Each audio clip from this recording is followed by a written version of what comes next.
xolos yerdan ozgina tumshug'ini ko'tarsa, namornik yopilib qoladi, umuman hech narsa yolmaydi. Faqatgina tumshug'ini yana yerga tekkizganda ochiladi, yerdagi o'tlarni yolaydi. Buni afzaliy tomonlari, siz bog'ingizda bemalol bepul hashakdan qo'yingizni semirtirishingiz mumkin. Qo'ydan chiqadigan axlat yana siz mevali daraxtlaringizga o'g'it bo'ladi va qo'y ko'payadi, yana budjetingizga foyda.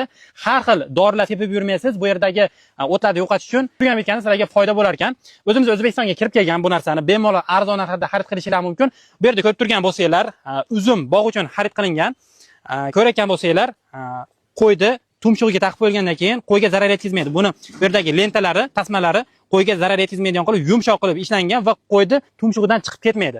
Va suv ichishlari ham udobniy bo'ladi, suvni ham bemalol icha olar ekan. Temirga e'tibor beringlar. Bu shustrik qo'ylar tumshug'ini ko'targanda yana qaytib tushib qoladi, yana og'irlashtirish uchun mana shuni o'ylab topishgan. Va istalgan turdagi katta kichik qo'ylarga buni bemalol bu yerdan ligirovka qilib moslashtirishingiz mumkin. Sizlarga Instagramlarini va telefon raqamlarini pastda qoldiramiz. Bemalol aloqaga chiqib, O'zbekiston, Tojikiston, Qirg'iziston davlatlariga ham bemalol aloqaga chiqishingiz mumkin va olib sotishga ham berishadi.